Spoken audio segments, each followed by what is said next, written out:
palace. Oh, what a mouth-watering smell. Paimon would know the aroma of biryani anywhere. Let's go get some. We can still add it to the list. Well, if it isn't the Traveler and Paimon. Wasn't expecting to see you here. Hello there.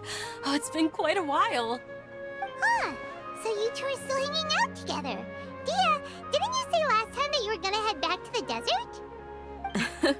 I said I was going to resign from being her bodyguard, not that our friendship was over. We're still the best of friends.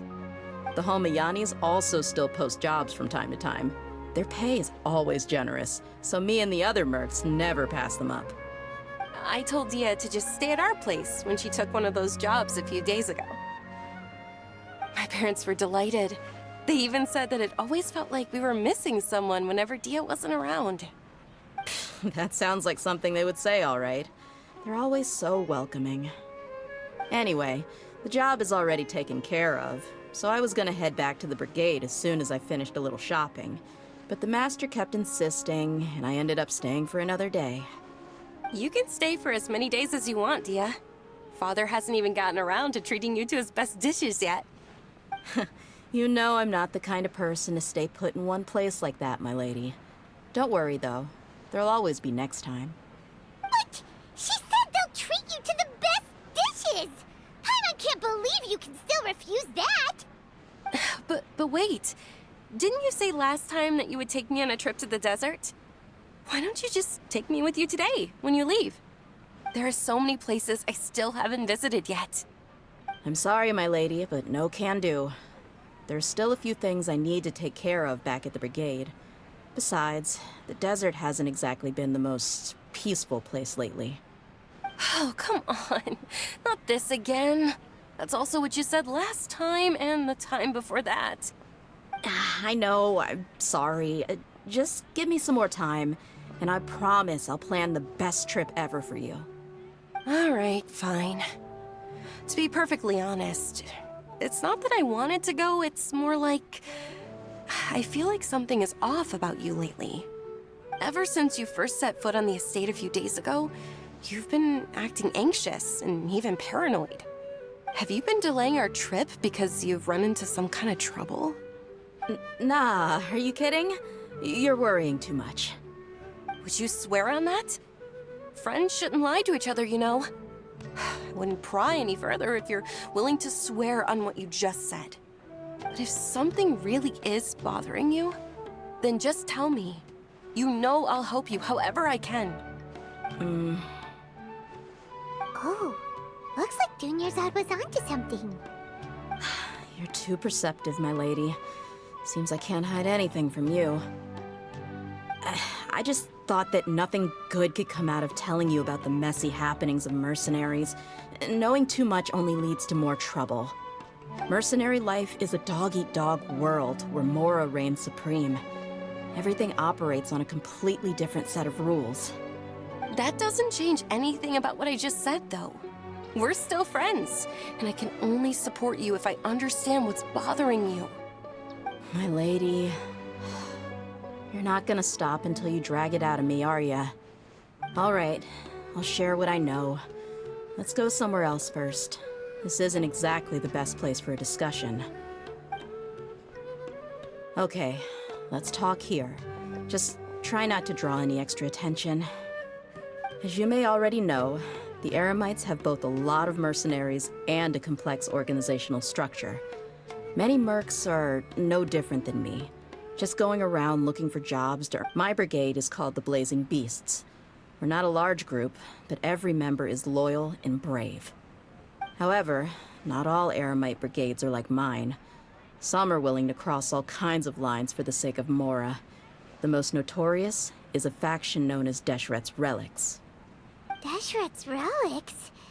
Judging from the name, they must really look up to...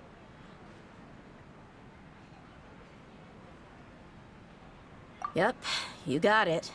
I've heard that you've already crossed paths with Ain al-Akmar. They're one of the groups under the Relic's banner. Oh, you mean the group that tried to sell us the Divine Knowledge Capsule? Yeah, they weren't friendly at all. Deshret's relics is composed of many smaller brigades like Ain al-Ahmar. The relic's headquarters issues orders to all brigades under his control. On any other day, I would want nothing to do with them. Unfortunately, though, the brigade that's stirring up trouble now is none other than Dehya al-Ahmar. Dakan? I think it means beard or something. Believe me, it's a really stupid name. I found it insufferable for years. Anyway, the real issue is that Dehya al-Ahmar is led by my father, Kusela. Say what now? I think I'm starting to understand your anxiety now. But what did they do?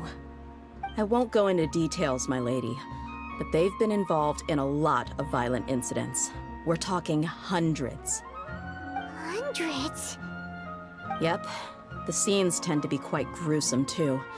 They strip the victims of all their valuables before murdering them. Not only have they targeted merchant caravans and ordinary citizens, but other mercenary brigades as well. That's beyond terrible. They won't even spare their own kind. I don't know how Deshret's relic sees it. All I do know is that Dehya al-Ahmar has become more and more aggressive over the last few years. If I don't do something about them, then even my brigade or the people of Aru village could become their next target. I just wish I knew what's driven him to do this. Yeah. How can your father do such terrible things? I don't know. People change. He's always been pretty pathetic. But at least in the past, there were still a few lines that he wouldn't cross. That's setting the bar pretty low. I mean, if he was even remotely decent, then why would I have to leave the brigade and cut all ties with him? He was loud and foolish, with no real sense of purpose. Instead of doing anything useful, he spent most of his time drinking and chasing after women. Of course, the other brigade members were just like him. Their ruckus would go on night after night. Sounds like a nightmare. What about your mother? Did she ever step in to stop them? Unfortunately, I never knew my mother. I'm sorry, Dehya. I didn't know. It's all right, my lady. That's pretty common in mercenary circles. Didn't I mention that my father was chasing after women? I was the result of one of those encounters with some random person. He told me that he wasn't sure who my mother was. And in any case, she never came to see me. He'd say, "You'll be fine as long as you remember to stick with Dad." But even then, he left most of the parenting to the brigade. The one thing I do remember is that he used to tell me stories. But the problem was that he had terrible taste. He only knew a few stories, and even those tended to be pretty stale. They were tales of desert warriors defeating dragons in the forest, or stories of mercenaries rescuing princesses from rebel armies. Sounds like your typical fairy tales. More or less, yeah. They were interesting maybe the first or second time around, but after about 20 repeats, they started to get a little dull. He seemed to think those stories were the best things ever, though. He was so into them that he'd call the whole brigade over and make them perform the whole thing as a play. Even the toys he gave me would all be story props. I'd get helmets, shields, and toy swords. It was only much later when I realized that the shows were more for him than they ever were for me. What an interesting guy. Yeah, I've always found him pretty childish, but that was something I could just shrug off. I had no reason to despise him. Until I grew up and learned the true face of Deshret's relics for myself. Looting, blackmail, violence, and fraud. They not only accepted such heinous acts, they would even openly boast about them. No one in the brigade was any kind of hero. Instead, my father and his cronies were more like the bad guys that needed to be taken down. Did they really think that as long as they didn't do any of that stuff right in front of me, I would never know? I think I can understand your feelings. The difference between perception and reality must have hit hard. Yeah, but don't worry, my lady. It's all water under the bridge to me now. I had a huge argument with my father and left that place behind for good. I'm not investigating them due to any bitter feelings I still have towards my father. I just want to protect those that are close to me. Yeah, I told the boys to gather as much information as they could. Most of the reports concern violent incidents, but there's also some talk of smuggling. I see. But isn't this investigation incredibly dangerous? It is, but every mercenary lives life on the edge. It's a lifestyle that I enjoy. That may be true, but it'll be impossible for those who care about you not to worry. Well, now you get why I didn't want to share any of this with you. What should we do? They both have valid concerns.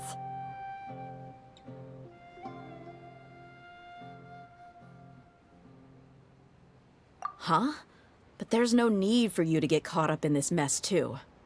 Well, he's super tough, so if he went into the desert with you, then Paimon bets the problem will be solved in no time. I'm inclined to agree. I'd feel a lot more at ease if you took him along to help. I'll wait for news from you in the city until then. Please, stay safe. I'm honored that you care so much for me, my lady. All right, then let's get moving. Our first stop will be Caravan Rebot, where we can catch up a bit with my fellow mercs.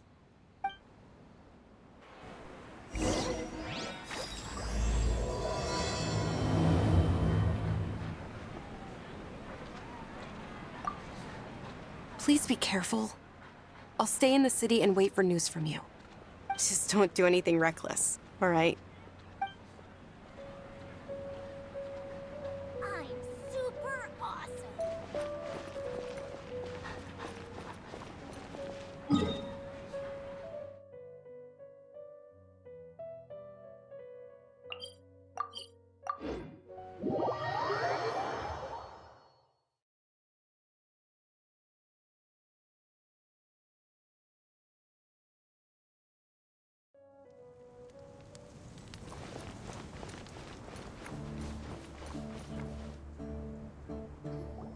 Hey, Dehya, you're back. Are these two friends of yours?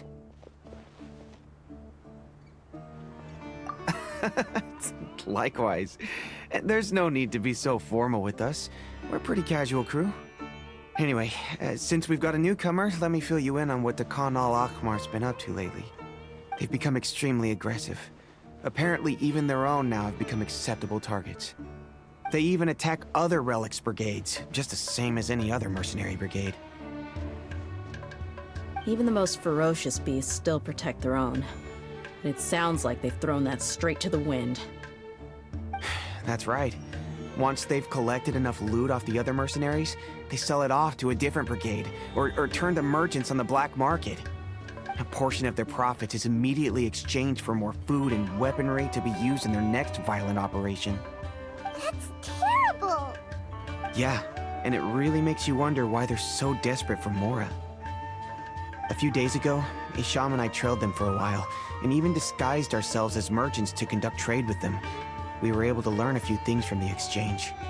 Rather than saying they're out to plunder and hoard Mora, it'd probably be more accurate to say that they're experiencing an internal power struggle. Wait, a power struggle? You heard me right. The vast majority of their victims are mercenaries from the other brigades of Deshret's relics. If their only goal is Mora, they could have gone after anybody. The targeted nature of their attacks points to a power struggle between the different brigades within the relics. That's the only plausible explanation we have. Unfortunately, we weren't able to find out anything more specific. It seems they're also trying to keep things under wraps. Oh, one last thing we discovered was that over the past few years, as the Khan al-Ahmar became more and more active, Deshret's relics as a whole became a lot weaker. It sounds mighty strange to me, too. Harun, you can leave the rest of the investigation to us. Gotta say, though, I didn't expect you to go on a whole undercover mission during the few days I was gone. Sounds like you were really putting your necks on the line, no? Nah, it was nothing. We're just as concerned about the situation as you are. The Khan al-Ahmar is your father's crew, after all. What he said. Besides, Dehya, haven't you done more dangerous things than all of us combined? What we did is nothing compared to your experiences. Yeah. And while they went to talk with Dakan al-Akmar, I took a look at the last camp they attacked. Any survivors of the attack were already long gone. There was nothing of value left in the camp. Ah, Hisham and Khalaf. You're here too. We rushed over as soon as we saw you come into Caravan Ribat. Although this new friend of yours looks a little green behind the ears, I'm sensing a special vibe from him. Now that we know you'll have a capable partner with you, we can also rest easy. Hey, what about Paimon? Feel anything special? Oh, you're also planning to tag along with them? Of course! Paimon is the traveler's most important guide. Wherever he goes, Paimon will follow. Oh, in that case, then you'd better take care of her too, Dehya. Don't underestimate Paimon! Don't worry about her. She may look tiny and helpless, but she's been through just as many battles as the Traveler here. Even if she had only survived on sheer luck, then that alone would still make her quite formidable. I had no idea. I guess I shouldn't judge by appearances. Oh, one other thing, Dehya. When you're free, why don't you update the deputy about your upcoming schedule? We held another recruitment event a few days ago, but everyone only came to see the Flame Main. You weren't around at the time, so people were pretty disappointed to only find our crew of rough, unkempt guys. The deputy put a lot of effort into the event, but it was basically for nothing. Only a few people chose to stay, and that really got to him. Sorry to hear that. I'll be sure to bring him some great liquor next time. I left in a hurry and I couldn't make it back in time for the event. Gotta admit, I can understand their disappointment, though. You're our brigade's main selling point, after all. Now, if only the deputy could figure out a way to bring a few more smoking hot members into our ranks. Keep dreaming. Remember the last time I invited a couple gals into the brigade? You all just froze up with your mouths gaping like a bunch of scarecrows. The awkward silence and weird expressions left quite the impression on them. They were originally interested in joining us, but after that, they both told me they were too uncomfortable to stick around. Hey, didn't we agree to never bring that up again? Huh? Wait, are you serious? Why have I never heard about this? I don't think you were part of the brigade yet. Are you kidding me? I missed a once-in-a-lifetime moment like that and you weren't even gonna tell me? All right. We can tell you about it later. Now's not the time. Hey, don't you try to change the subject. You and Hisham get your butts over here and tell me everything right now. Are they always like this? More or less. There aren't many rules or graces when it comes to mercenaries. We're used to just speaking our minds. If someone starts getting under your skin, you just yell right back at them. And if that doesn't put an end to it, and you just challenge them to a fight. But we also don't tend to take many things too seriously. Being direct and getting it all out of your system as soon as things come up is better than keeping everything bottled up, never talking about it. That's also why I never spare their feelings when I talk to them. If I want to laugh, I'll laugh. If I'm angry, then I'll unload on them. It's hard to stop once you get used to it. Though, I can never do that when I'm with the Homayanis. Hey, knuckleheads! Can you at least tell me the rest of the intel before you go back to your bickering? Yeah, you hear her, Holloff? Told you we gotta focus on the investigation first. I drew up a map. Right here's the spot. There you'll find the merchant caravan responsible for getting rid of Dakan al-Akmar's looted goods. All you gotta do is wait and ambush them in the evening. They'll have no idea what hit them. Perfect. Thanks for that. Be sure to pass my regards to everyone else in the brigade as well. Will do. You stay safe, Dehya.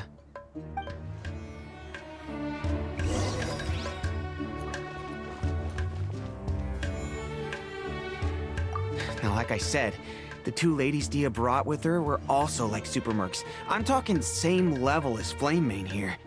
Oh, you should have seen it. The aura of the two of them when they were standing together, it was incredible. I was just at a loss for words. So pathetic. Hey! Shut up!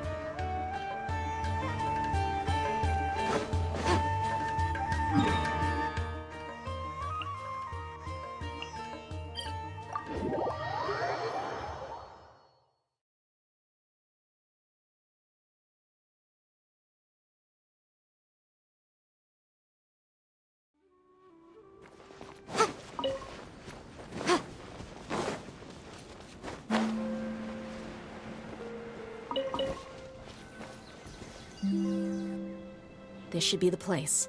Let's find a spot to hide and bide our time. It's gonna come down to a fight one way or another, so let's all be careful.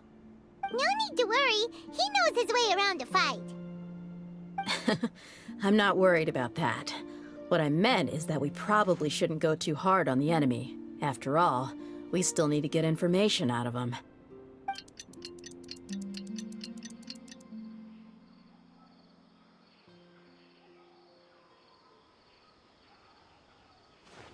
Ah, here they come. You ready? Let's not give them a chance to react and end this quickly.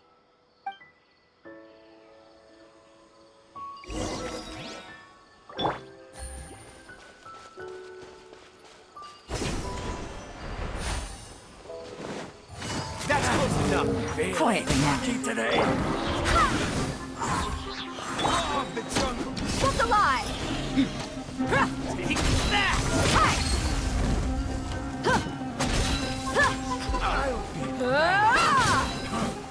You want this one?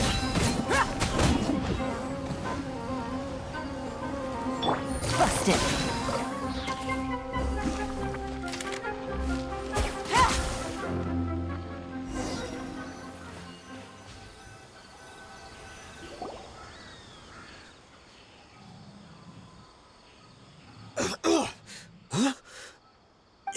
You're the Flame Bane. Good. That saves me an introduction. All right, time for a little talk. Are you buddies with Dakana Lakmar now? Tell me, what are they after? You know the code of being a mercenary just like everyone else. The first rule is to never divulge key information about our employer. What makes you think I'd talk? That might have worked on an amateur, but I know you're just looking to protect your reputation. Think about it, though. What's your reputation worth if you won't have the other tools you need to succeed in this line of work? Tools like, I don't know, your limbs or eyes? You've got 5 seconds. You might want to think twice about how much your employer's information is worth to you. Whoa!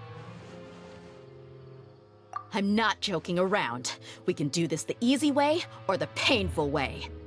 2 seconds! I'll save you the trouble.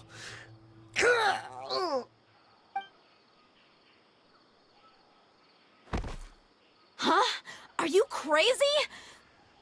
He tried to bite off his own tongue. Quick, search the area for any first aid supplies. I definitely didn't expect him to go that far. Thankfully, the wound wasn't too deep, and he just passed out from the pain. But why would he be so extreme? I just wanted to test his mettle. You can get a lot of mercenaries to talk just by threatening them. I didn't expect him to be willing to go through so much pain just to deny us some intel. Well, he's out cold for now. We could wait for him to wake up, but maybe it's not a good idea to interrogate him any further. What should we do? Yeah, don't worry about it. It'll be a waste of time to interrogate him again after that. He might just hurt himself again if we start asking. There are lots of goods around here. Let's search the area. Maybe we'll be able to find something. I'm really sorry.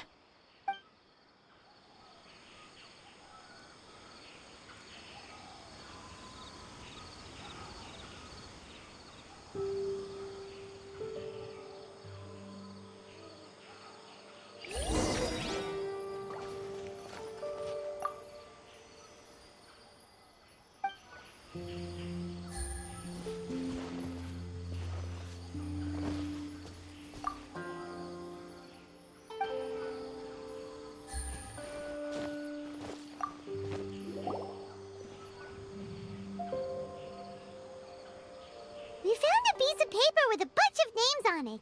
Maybe it's a record of something. Let me take a look. If this really is a merchant caravan, they should have a record of their transactions. Yep. I see an entry for Dakana Lakmar right here. Kusela, Idrisi, Bashar, and Takriti. All familiar names.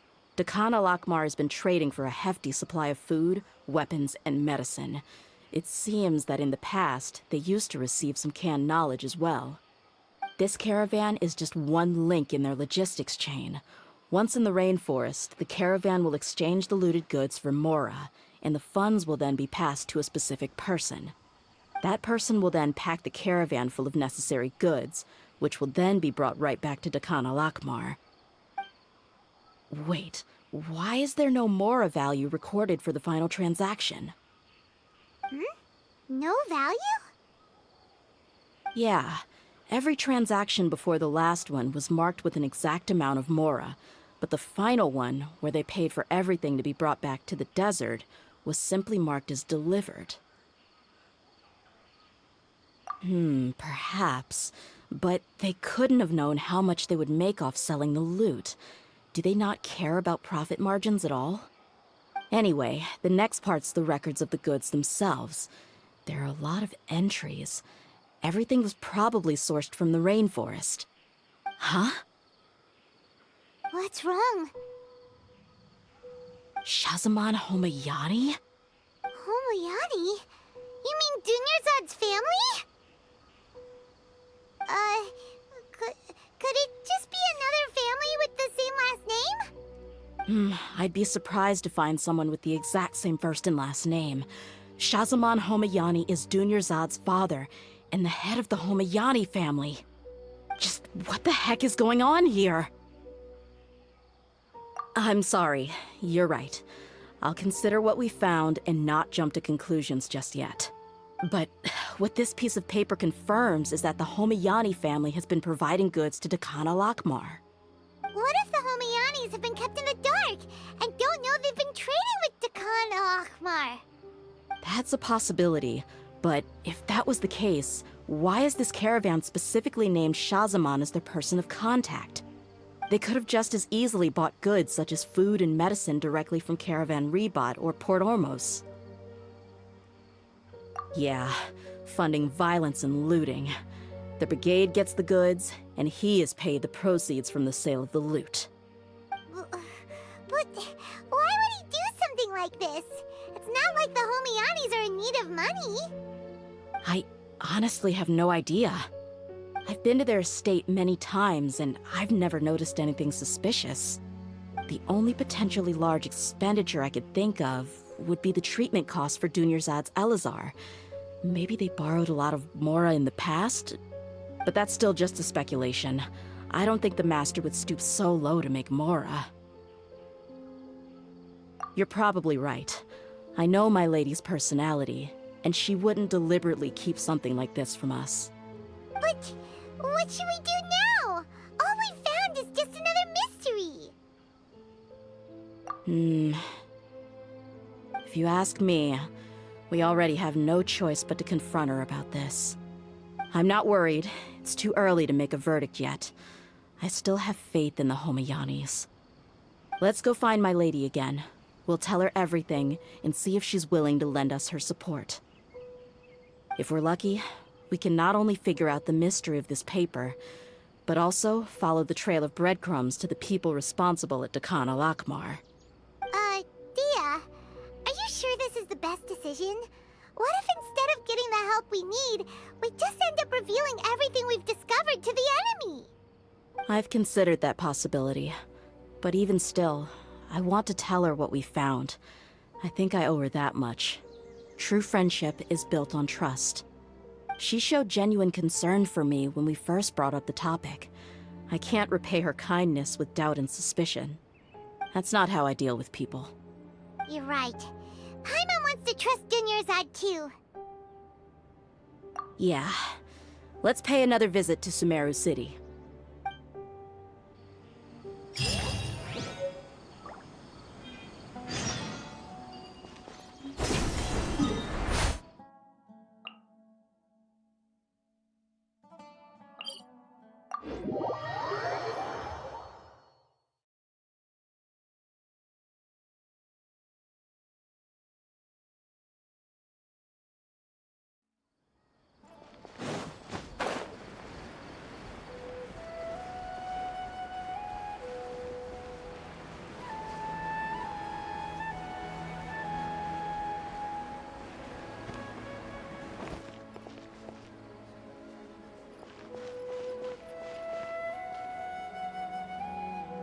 we're back, my lady.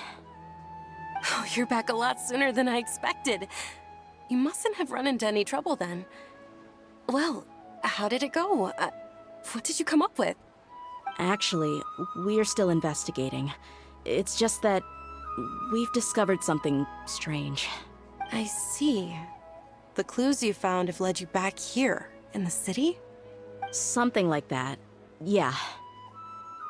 You all look a little dispirited. Whatever you found must not have been very encouraging after all. Why don't you discuss it with me? Maybe I'll be able to say something to cheer you up? It's okay, my lady. It's not so much about me being upset with my father or anything like that. How should I put this? So something is wrong. Even the Traveler and Paimon have been uncharacteristically quiet. On any other day, Paimon would have already waved to me with a smile and shouted, "Dunyarzad, we're back!" So tell me, what happened? Well? My lady, please prepare yourself for what we're going to tell you next. It concerns the Master. The Master? You mean my father? Okay, I understand. Don't worry about me. I'll listen as attentively as I can. My father has been supplying goods to Dakan al-Akmar? Yeah, it makes as little sense to us as it does to you. I've never doubted the Master's integrity, so I'm having a real hard time rationalizing how he could ever support an infamous brigade like them. Maybe he's not actually aware of the full story and just stumbled into the deal by accident.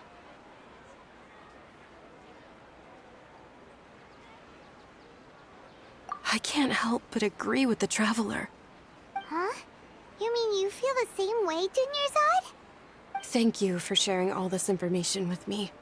Since you've told me everything you know, I should also tell you about some doubts that I've been harboring for quite a while. In the past, I thought that my father hired a bodyguard for me so that I wouldn't run away and get lost. However, there are plenty of capable mercenaries in the Corps of 30. Why did my father go out of his way to hire Dehya? About that. Well, the Homayanis really needed bodyguards, so they reached out to the Blazing Beasts. Later, the Master told me that I was one of the best mercenaries he'd ever seen, and that I should stick around to become one of his bodyguards. He offered me a pile of mora, so I just signed on. Well, but that didn't really answer my question. Just think about it. Why did my father specifically reach out to the Blazing Beasts? Maybe the Corps of 30 just didn't have anyone available, or maybe someone recommended us. I've never given it too much thought. I think I get what you're saying. You'd think none of this was a coincidence. Precisely. At first glance, nothing seems strange or out of place. But there are many parts of the story that don't actually make any sense. If my father had always been in contact with Dakan al-Akmar, then it would make sense for him to bring Dehya into our house. You mean the goal all along was to get Dehya to be your bodyguard? No, that's too much of a stretch. I cut all ties with my father a long time ago. He has no control over my life anymore. But that still doesn't rule out the possibility that your father has still been trying to influence your life without you knowing. So, the Master was not likely an innocent victim in all of this?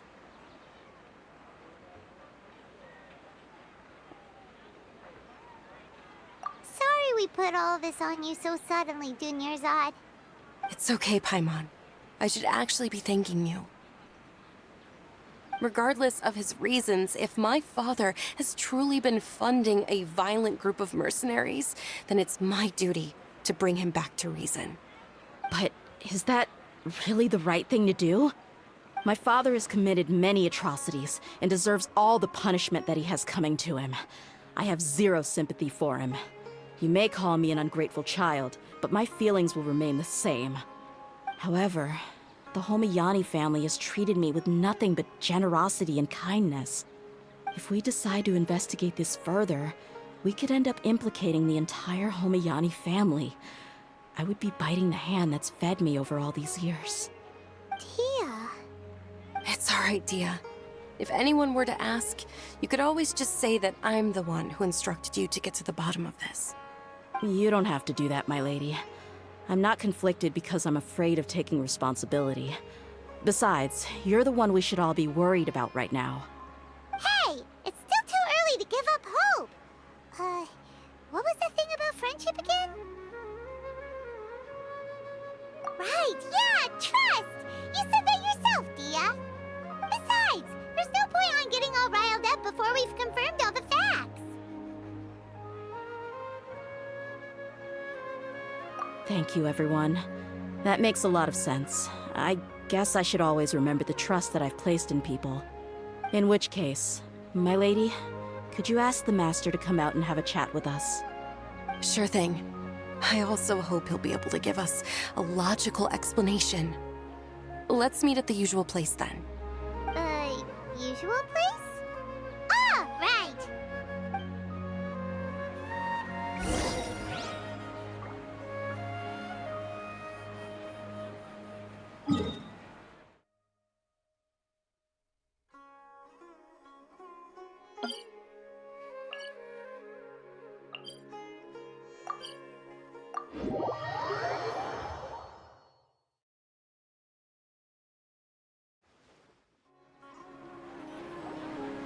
Thank you for coming, sir.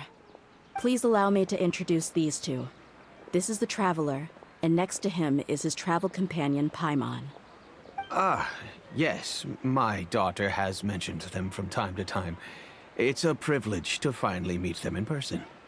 But we may skip all the pleasantries for now. What is the important matter you wish to discuss with me today? Well, we wanted to bring this transaction record to your attention. There's something on this record that we're all pretty curious about. So, that's what you found? Huh. Seems like I can't keep everything from you much longer. If you wouldn't mind, we'd like an explanation. Well, it's a long and difficult story. And to be perfectly honest, I'm not sure if I'm doing the right thing. What I do know, though, Dehya, is that the truth will bring you no solace. If anything, it will likely cause you a great amount of anguish. Wait, me? Yes, I understand perfectly why you came to see me. And I am touched by your collective commitment to do the right thing. But knowledge always comes at a price. And sometimes, as they say, ignorance is bliss.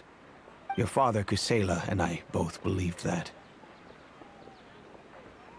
Of course, you have the right to seek and learn the truth, but I must warn you. The facts of this matter may reduce everything you've built for yourself into sand, blowing in the wind. If you must proceed, then Kusela's heartfelt efforts will also fade into the wind like a fleeting mirage. His heartfelt efforts? I'm sorry, sir, but I'm not sure I follow. I've made it this far in life without a single drop of my father's support. I have my own ideals and ways of looking at the world, as well as people and causes that I've chosen to cherish and fight for. None of these things have anything to do with him. I came here today to support you as the head of the Homayani family. No warning will change my stance on that. I understand. Then let me tell you a little story. Our family once needed to take a trip to the desert when Dunyarzad was just a baby. Along the way, we were attacked by bandits. They had superior numbers and quickly overpowered our bodyguards. When all seemed lost, a group of passerby Eremites lent us their support. Those Eremites were Kusela's brigade, Dekan al-Ahmar. Kusela's men told me that the attackers were Eremite mercenaries, just like themselves. I was shocked. Why would Dekan al-Ahmar go so far to save us and not spare the fellow Eremites? Kusela was grinning and walked over to play with baby Dunyazad. She was startled by his unfamiliar face and nearly started crying. Really? I never knew. He said that he had no particular reason to help us. He just took pity on us because he had a daughter about the same age. We started talking about our children, and I sensed that he was a devoted father. To repay his kindness, I hired his brigade to help out at our estate for a time and offered everyone generous remuneration. So, that's what happened. It was many years before I saw him again. I almost didn't recognize him the next time he came knocking on my door. The man I knew to be strong and healthy had been reduced to a shell of himself. He couldn't even walk anymore without his cane. So, what happened to him? He was perfectly fine when I left the brigade. I'm not too sure myself. The only thing that didn't change was his cheery disposition. He said there was absolutely nothing to worry about and that he had gotten into a fight. That was all. He then suddenly asked me if Dunyazad, now that she had grown, would need a bodyguard of her own. At the time, Dunyazad was going through a particularly severe bout of her Elazar. There was no need for her to have a bodyguard when she could barely leave the house. But he kept coming back to the topic. Come on, it never hurts to be safe. How do you know a bodyguard won't come in handy one day? I was completely lost at first, until he recommended the Blazing Beasts, and in particular, a mercenary named Dehya. So he was the one who recommended Dehya to you. Indeed.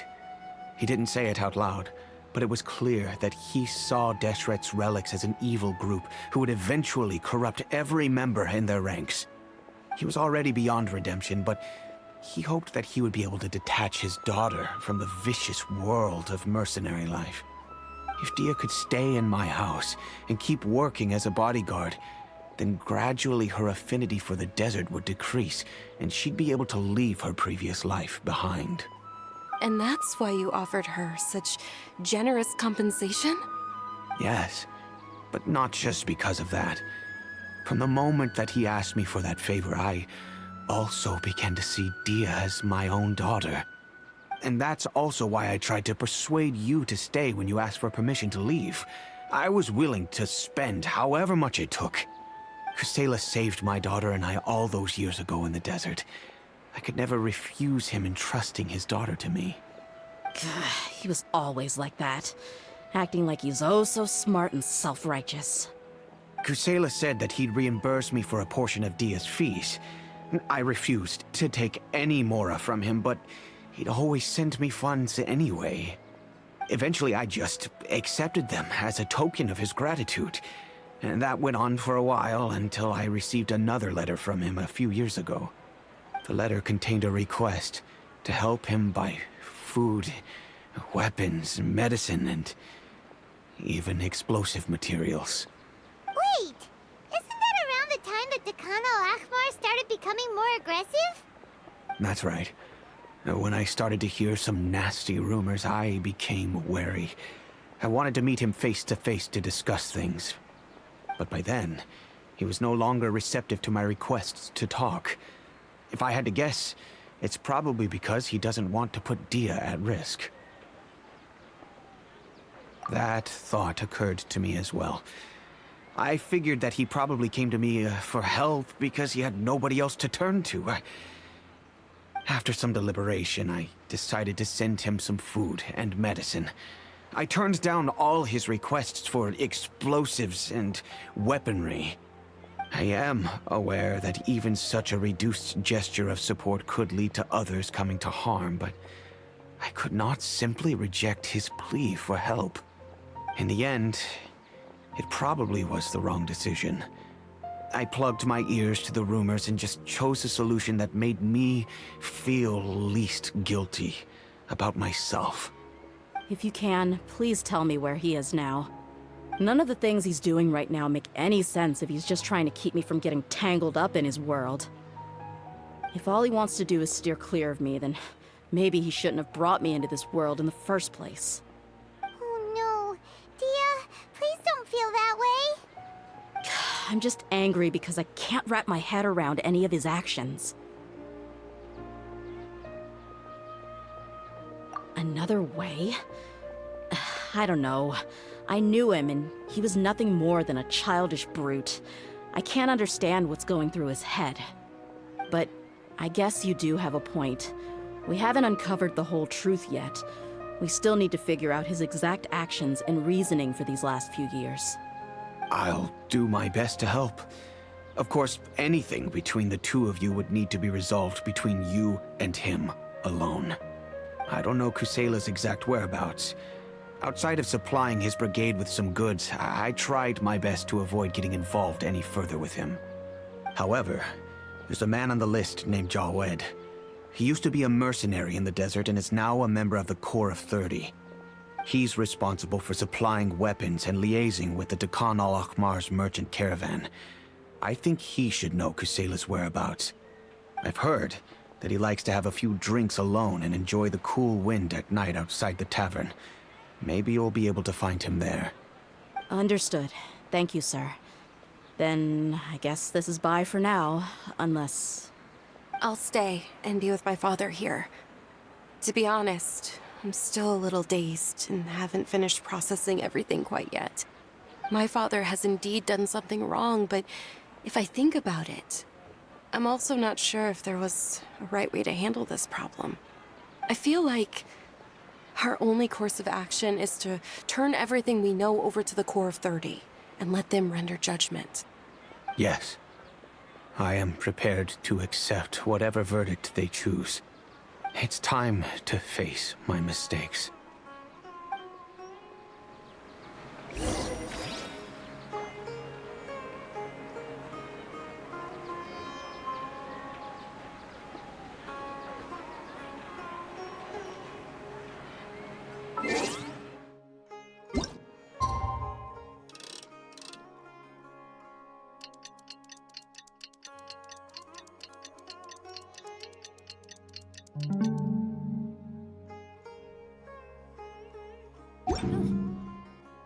Good roll.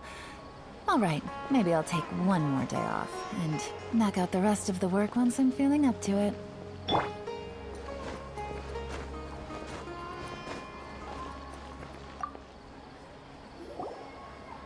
Huh?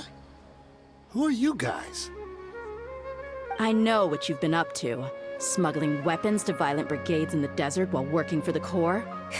Pretty bold, if you ask me. Shh! Keep your voice down. How do you know all that? Come with me. We should take this elsewhere. I'll be happy to talk things over once we're somewhere private.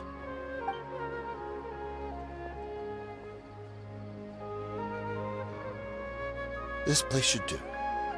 All right, back to my question. How did you all know about me? Don't worry about that for now. You know what kind of punishment you'll face once we report you to the Corps, I assume. Wait, there's no need to jump the gun. Let's talk this out. What are your terms?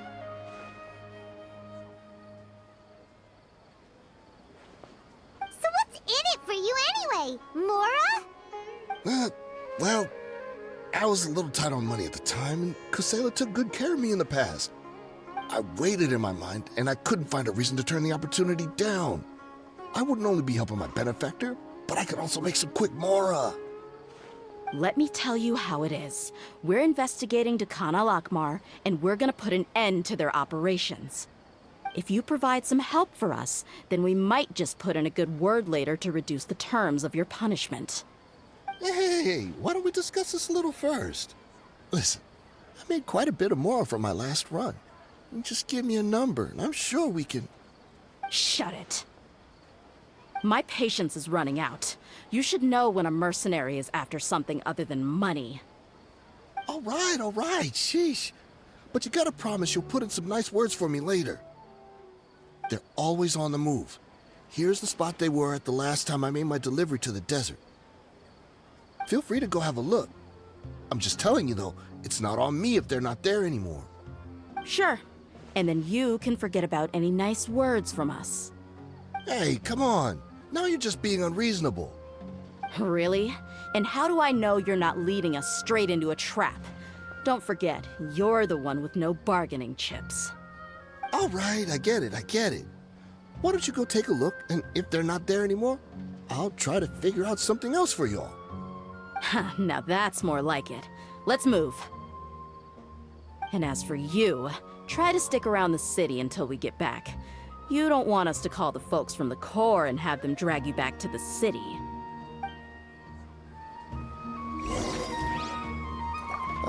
Don't worry. I'm not going anywhere.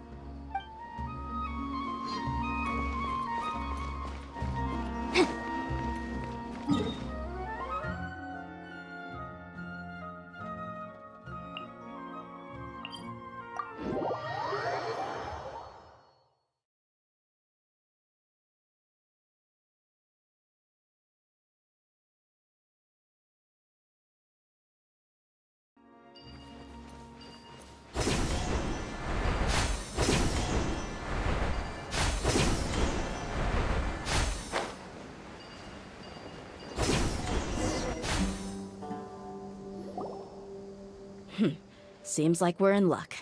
That should be their camp right up ahead. Let's go. We'll finally get to the bottom of this ourselves. I'm here to see Kusela. Tell him to get out here. Dehya, why are you here?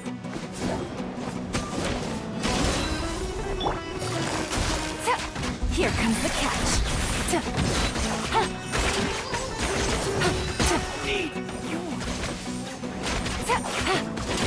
I'll be back. Gotcha. Haven't you all done enough?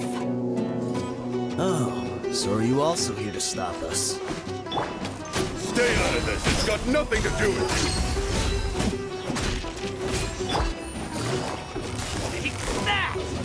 Quietly now.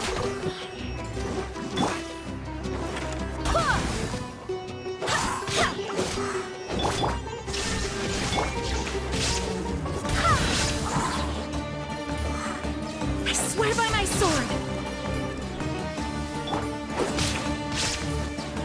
Illusion shattered! Busted.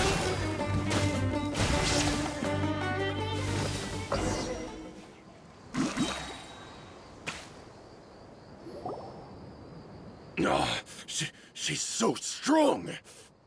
Enough fighting. We all know each other, and I don't want to take things too far. Just bring Kusela to me. There's no use hiding him anymore. Did you understand a single word I just said? Or do I need to bash your skull in some more? All right, everyone, let's all just calm down for a second.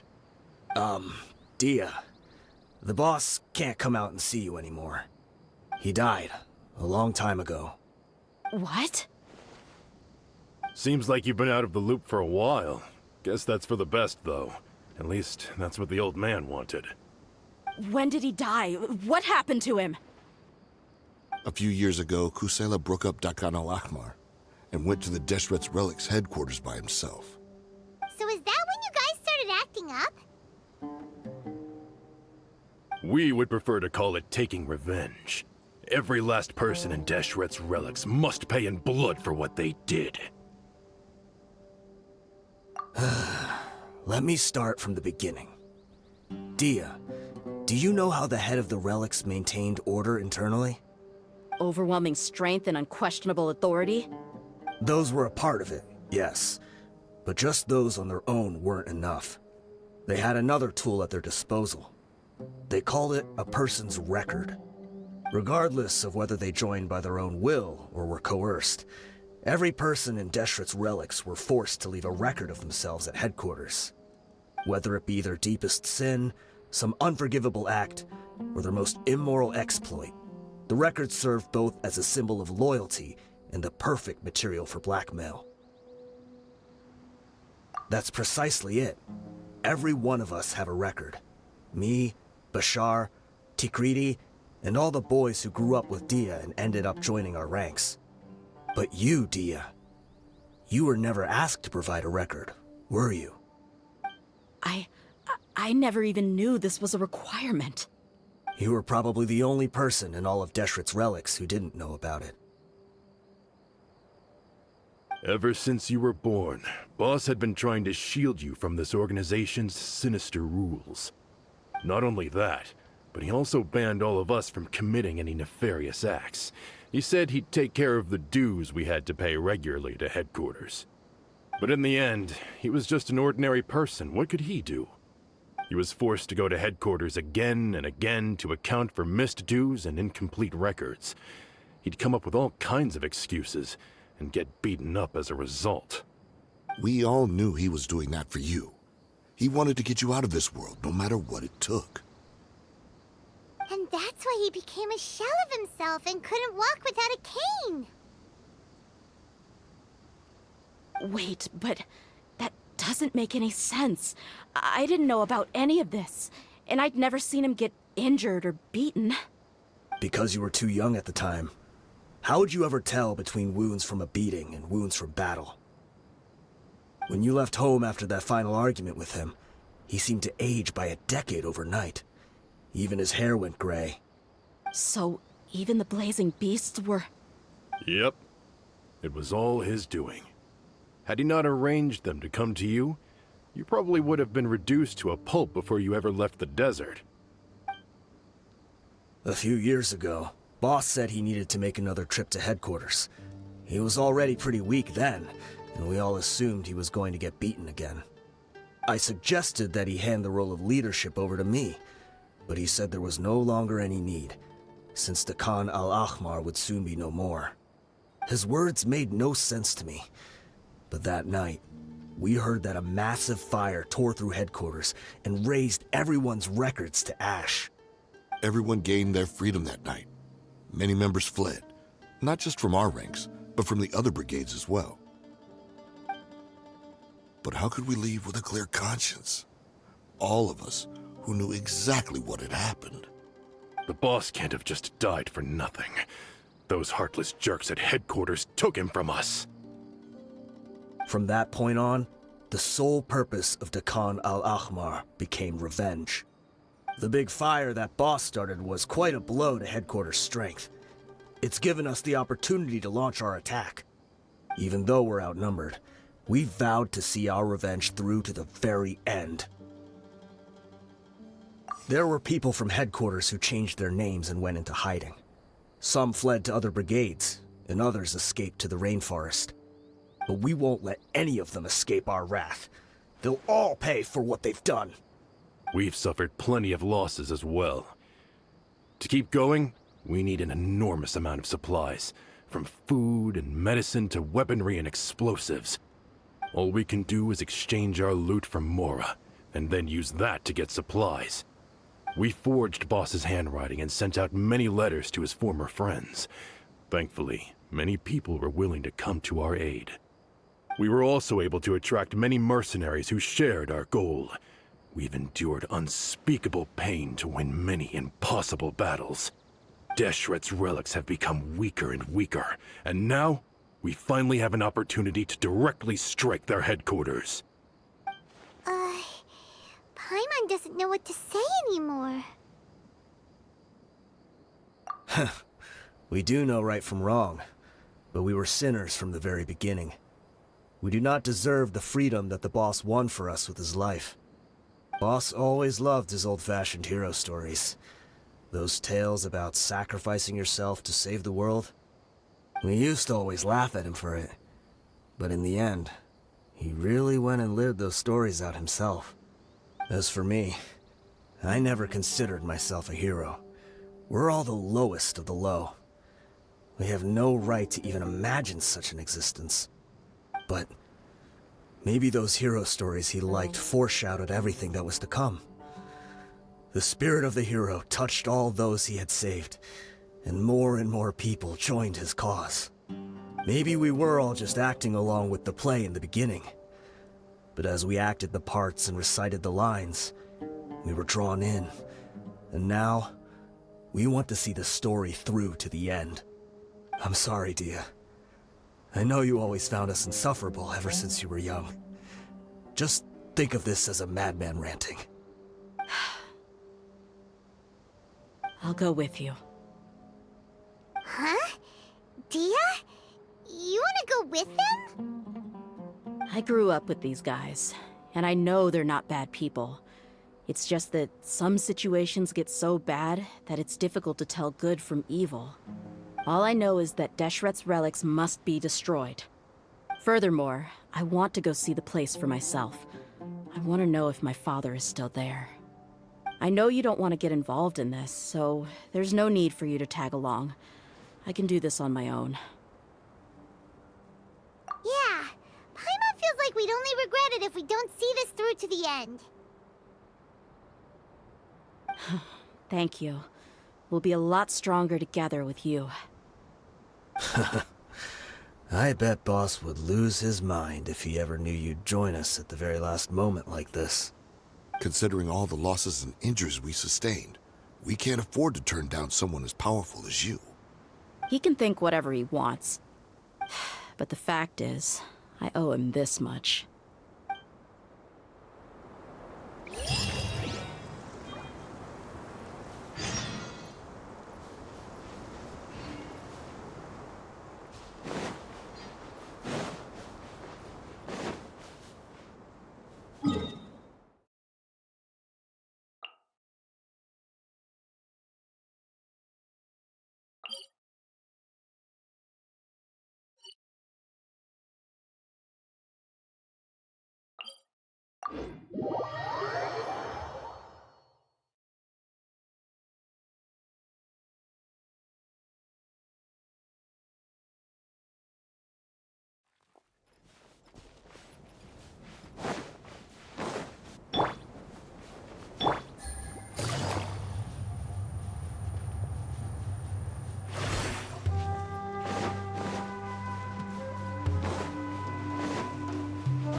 Sure didn't run into much trouble on the way here.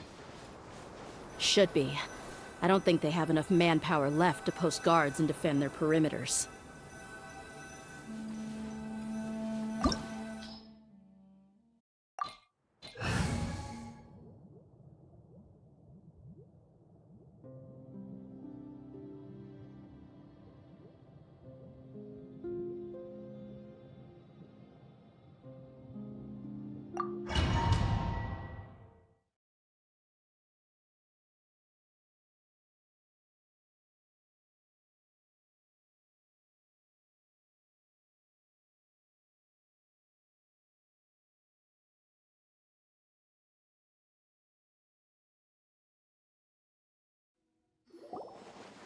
Wow.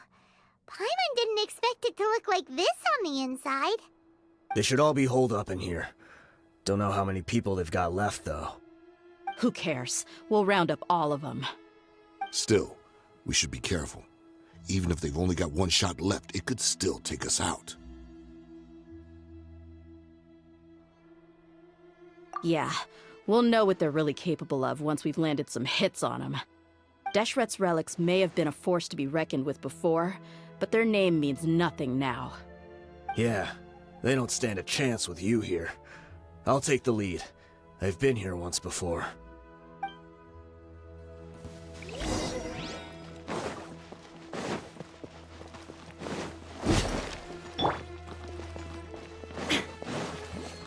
Shine down!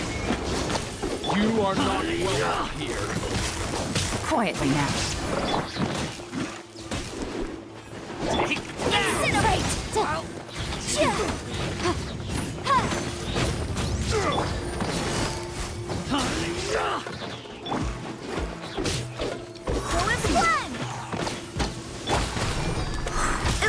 Shattered!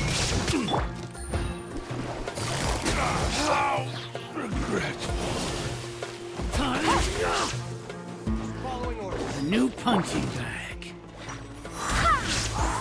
Breath of the flame! Gotcha. Game's up. Fun silver. Need.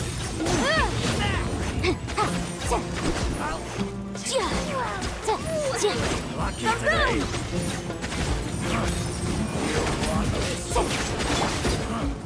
You want this one? You asked for it. Where do you think you're? Look alive. Time for your arraignment. Incinerate. Quietly now. Go as one. Barbados, guide us. I'll be back. This way, follow me. We're almost there. Wait!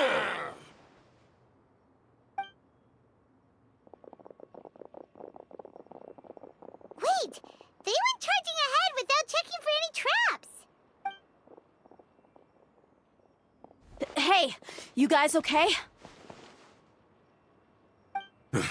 It seems like we just got trapped in here. Don't think we triggered anything else. Watch out, the enemy's coming from ahead.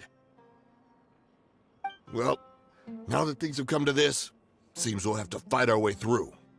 Don't worry about us. We knew something like this could happen. Go and take a look around. There could still be another way through. Let's go! We can't let the boss down! Let's check if there's another way! The sooner we can make it through to help them, the better. Let's see. I think I see a way through over there, but it's being blocked by something. Let's try our luck with that mechanism. Okay, let's go!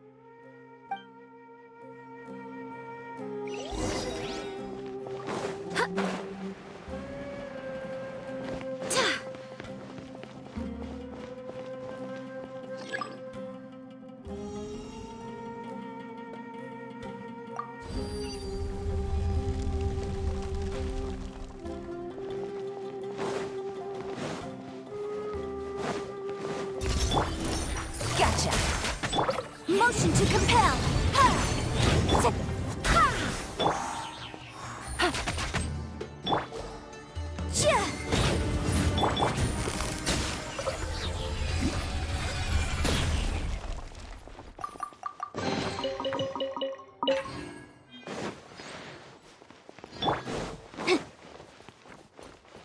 Another mechanism like the one before, but this one's being blocked off in the middle. We just need to adjust it a little.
Busted.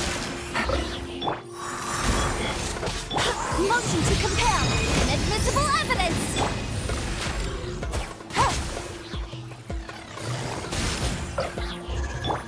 Fullest one. Shine down!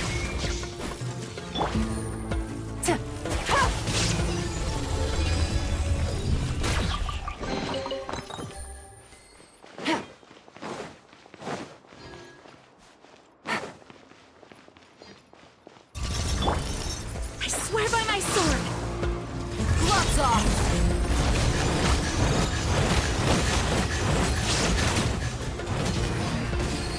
Buckle up! Hi! Quietly now. Take it easy. Here comes the catch.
Take it easy.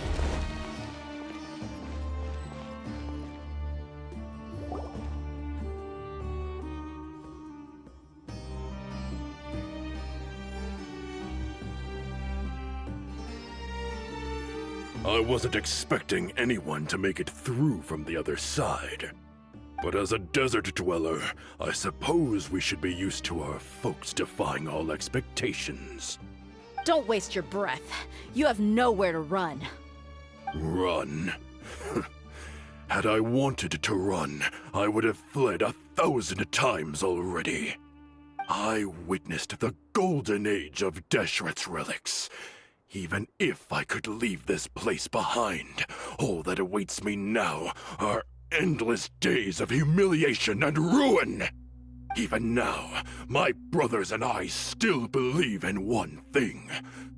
The greatest should never live to remember their fall. So you want to go out in a blaze of glory? Let us draw our weapons! We will show them the true power King Deshret bestowed upon his followers. They are but two, while we hold within ourselves the entirety of the relic's glory. Wave 1, charge! Eliminate them! Oh, where do you think you're...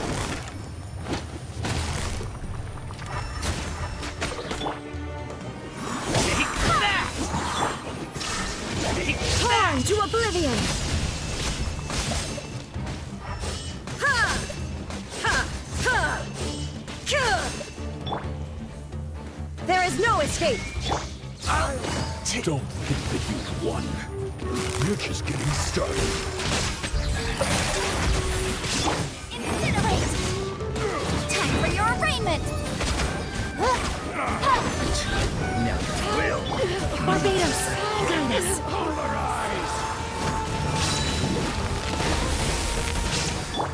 Gotcha! King Deshret will not abandon any one of his followers.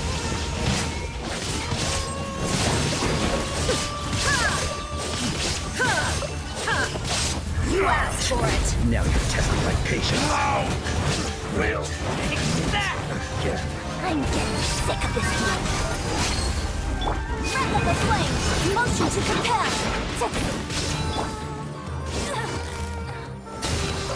Your brothers! This is where we move our fate.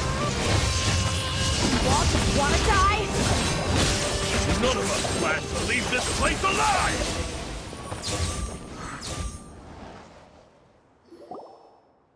The commander has finally fallen. But they're still coming at us!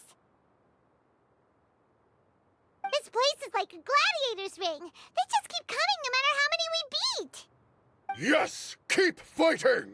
There's no need to fear, and no need to back down! This is our last stand! When the next wave comes, try to draw away their attacks. I'm going to see if I can take out that high platform.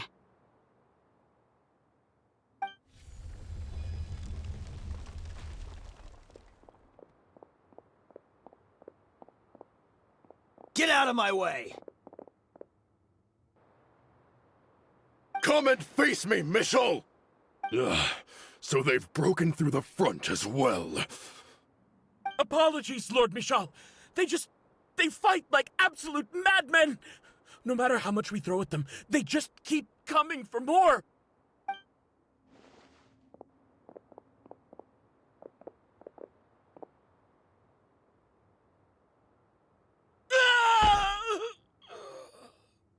So, it would seem like this is the end. Time to pay for everything you've done, Michel. You think I would give you that opportunity? I will be buried in the sand alongside all the rest of our fading glory.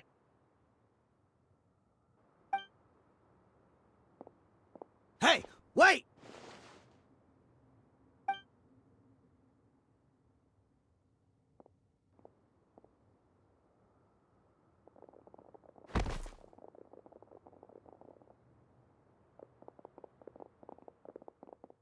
We were too late. It's over. There's no more need to fight. But if you're still going to cling on to your so-called mercenary's pride, then I'll give you all a good beating as well.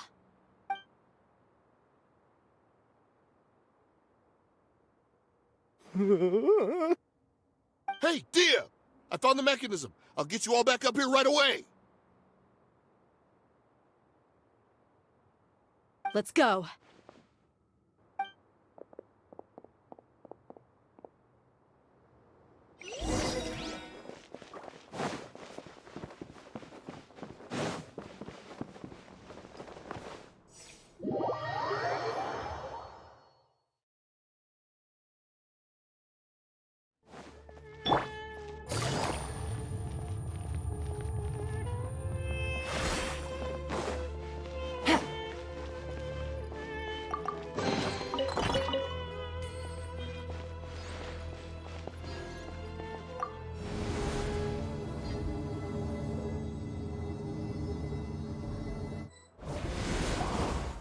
Who are you filthy rats? And why are you always pestering us?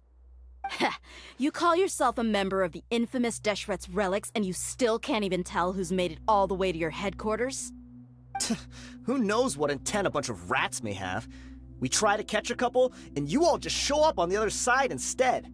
How are we supposed to figure out what you're after? Hey, have you ever heard of a man by the name of Kusela? Why would I know? It's not like I'm in charge or anything. This is your last chance to talk. Hey, I said I don't know anything. I'm just an average member here. I'm telling the truth. If you're here to find someone, why don't you look through the records yourselves?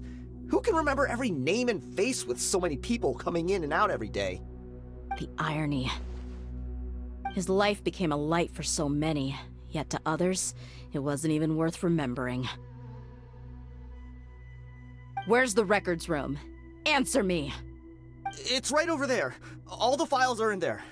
You can go through them as much as you want. It's not like any of them still matter anyway. I mean the old records room. The old records room? You mean the one that got burned down? Kusela. Ah, yeah, I remember him now. The guy who could hardly walk. Watch your mouth.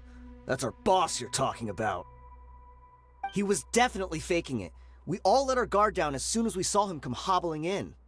But in the short time it supposedly took him to take a dump, he'd already gotten away and started a fire in the records room. He couldn't have possibly outrun us if he wasn't a fraud. And after that, Deshret's relics fell into complete disarray. Stop wasting our time. Every one of us here is perfectly aware of what he had done. Tell me, where is the old records room? It's just over there. Go see it for yourself if it means that much to you. There's nothing left in there but ashes. No human could ever survive that kind of inferno. Bashar, Tikriti, let's go. We'll leave the others here to guard these guys. Spare them no mercy if they try anything.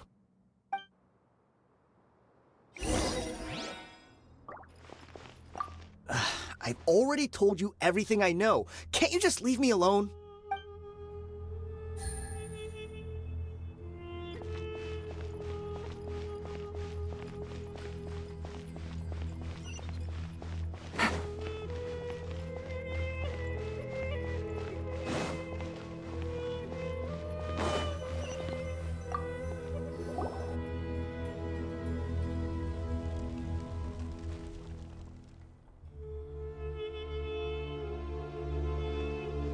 So, this was his final destination.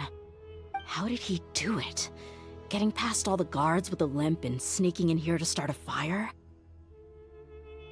If he was nimble enough to do that, then he must have been able to get out of here after starting the fire, right? Dehya. I'm sorry. I know it's just wishful thinking. Let's look around.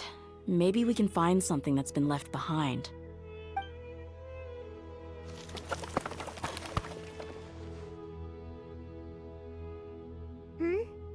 Is this a cane? It must be the one that Dehya's father used. Kusela.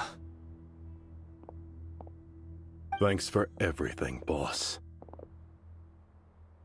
We're fortunate to somehow find that cane after that fire. Let's split up and look around some more. What if something else has been left behind? But what else could survive a fire like that? Huh?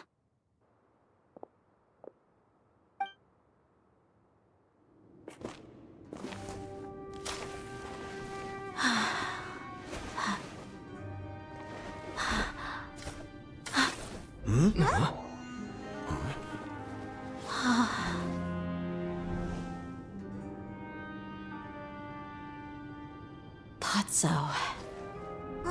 Wait! Isn't that the toy sword you played with as a child?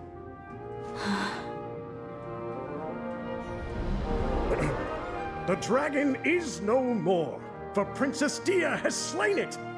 Its head now hangs above the city gates. Her bravery has brought eternal peace and prosperity to us all. Dehya, come on. This is the most important line. You can do it. But Dehya, you defeated the dragon. Everyone's waiting for your speech.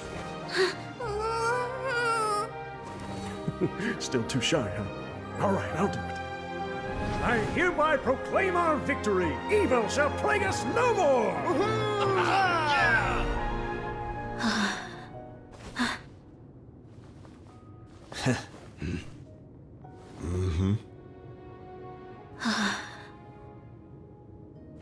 I hereby proclaim our victory. Evil shall plague us no more, Dad.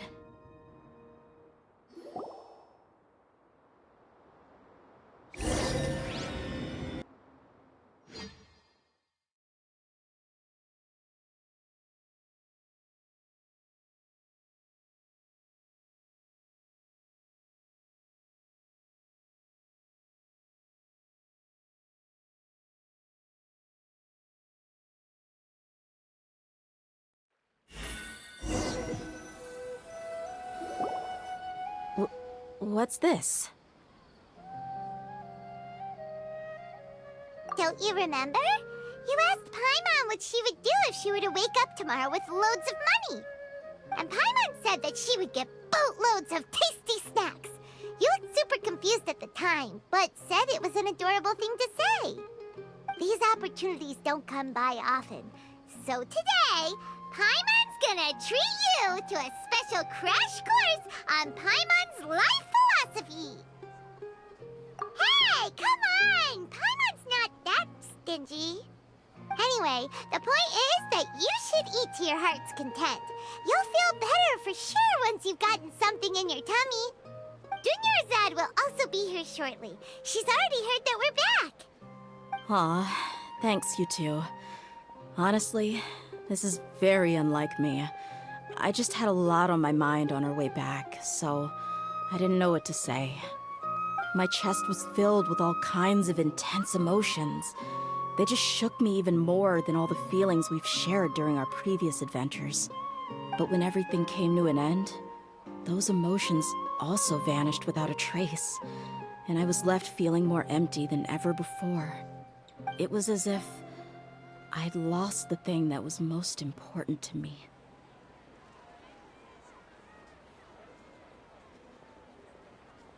Yeah, you're right. To many mercenaries, Mora is the most important thing in the world. But perhaps to us, it's the most worthless thing of all. Idrisi and the others all used to say that they would quit if there was no Mora to be had. But when it came to avenging my father, there was no Mora to be made anywhere. My reality shattered when I found out that the father who always told me hero stories was in fact a bad guy. But look at me now. Am I any different? Despite all my promises about never forgiving him and never trying to understand him, I still went to such lengths to find out the truth, and nearly even shed tears for his sake. We're hypocrites, all of us. Yeah, you're right. It's just a pity that we often only recognize our true feelings after it's already too late. You're back! Are all of you all right? Ah, there she is. Yeah. Many people from the Corps of 30 came over, and I just wrapped up everything with my dad. All I can do now is wait for their verdict. Huh? Dehya, you're looking quite down again. Paimon will explain. A lot happened while we were gone.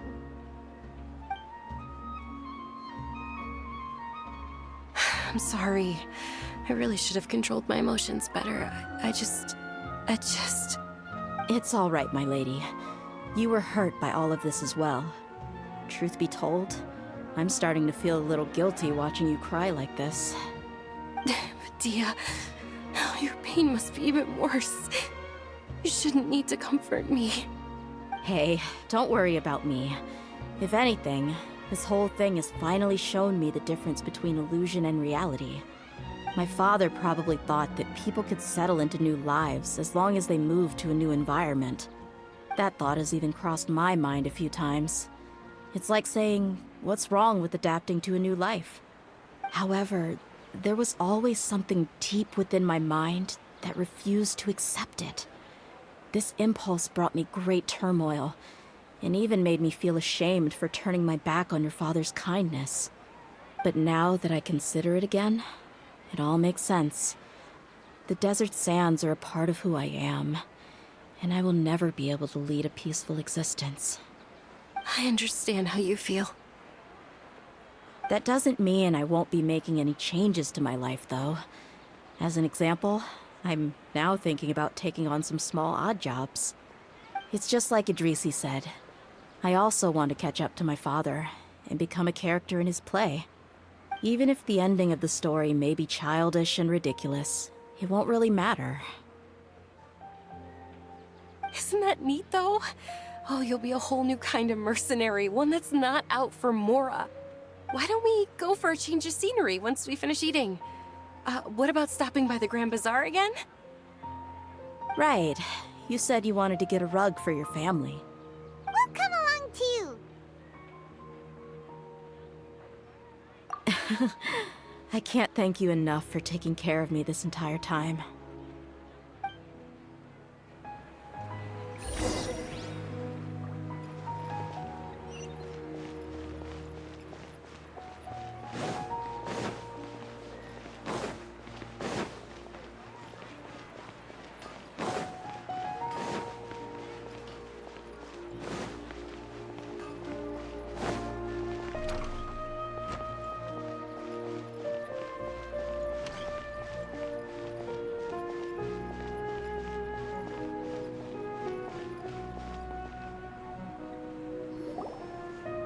this rug here is quite something. The craftsmanship is exquisite, and the fabric is also of high quality. Ah, here you are. Finally, I found you. Hey!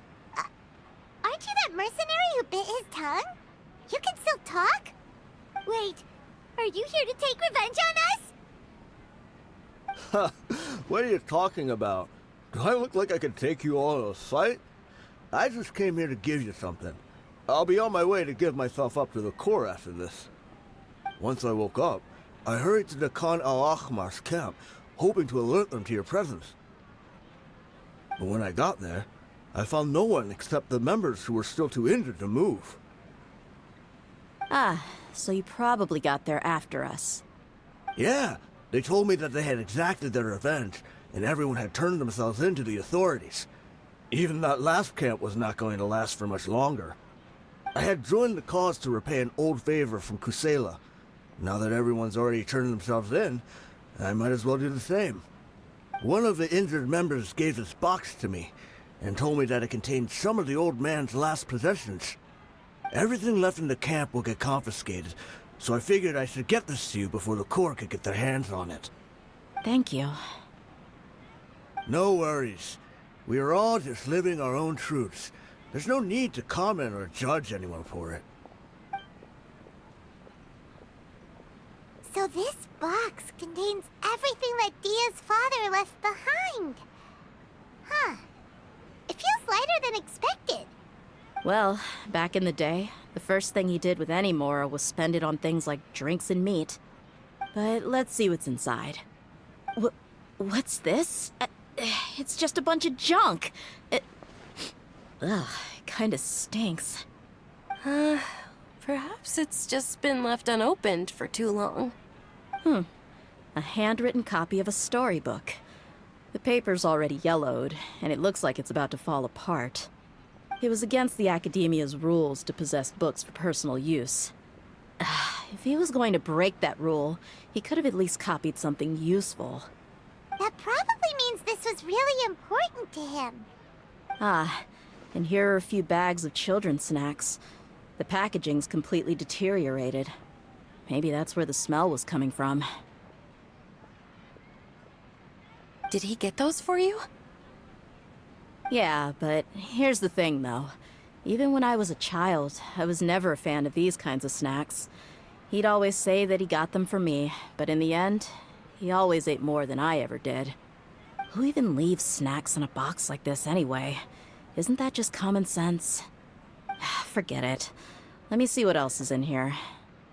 A razor, some buttons, some round iron tiles, a wooden toy puppet, a wool scarf, which from the looks of it probably belonged to a woman, and a hair clip? Why are these things here? I'm suddenly feeling a little scared. I'm sorry, my lady, but this is just the kind of man he was. He probably saw this box as some kind of personal trash heap and dumped any and everything in there. 2 empty liquor bottles. Tell me, you guys, are these the kinds of things that a normal person would leave behind? Huh? There's something in the bottle! Oh, you're right. All right, I got it out. It seems to be a piece of paper with some writing on it. The bottom part's all damaged from moisture, though. Let's hope the writing didn't smudge. I was suddenly seized with an urge to write a letter after finishing this bottle. I just folded it up and left it in the bottle, though. If I end up forgetting about it, it won't really matter. To Dehya. It's a letter for me? It's all right. I'll just read it out. If he went to the trouble of writing a letter, there must have been some important things that he wanted to say. Or at least record down. My condition's becoming worse and worse. Can't even walk without a cane anymore, much less go out and have fun. Guess I don't have many days left. If you're reading this letter, then I suppose I'm already long gone. You were adorable as a baby. Everyone loved you. And regardless of whether you were crying or laughing, everyone enjoyed having you in the group. But once you grew a bit older, you were no longer nearly as happy or cute. It's probably Idrisi's fault. He was never up to any good. Can you believe this guy? He can point the finger at himself. Anyway, back to the point. To summarize, I'm writing this so you would know not to feel sad for me, even if you end up finding out the truth. The reason being that I was never your father to begin with. Wait, what? Surely, he must be joking, right? I don't know. I was quite formidable when I was young, and 100 times cooler than some so-called flame main.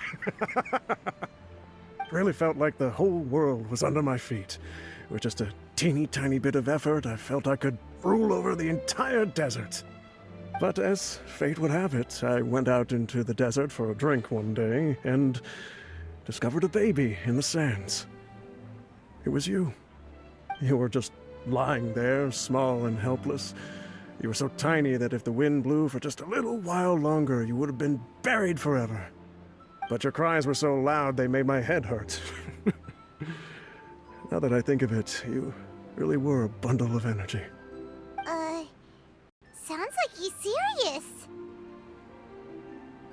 I told Idrisi and the others that I had slipped up with a woman while out and about. None of them even doubted me. I'm sorry that I had to lie to them for so long, but I really had no other choice. I was their most esteemed leader, after all. It's not like I could just tell them that I suddenly wanted to play at being a father. At this rate, I'll puke up all the liquor I just drank from this bottle. Anyway, Dehya, you possess the kind of freedom and kindness that we could only dream of. As far as how you should live your life, that'll be up to you to decide. That's the end of the letter. In the end, he was still thinking of me as a little child. I suppose, or I would have suffocated under the sand a long time ago. He was a good father to you. The fact that he wasn't a blood relative doesn't change that. Yeah. It's just a pity that we had to learn the truth of everything like this. Do you already have some ideas about the decision that he wanted you to make? I do.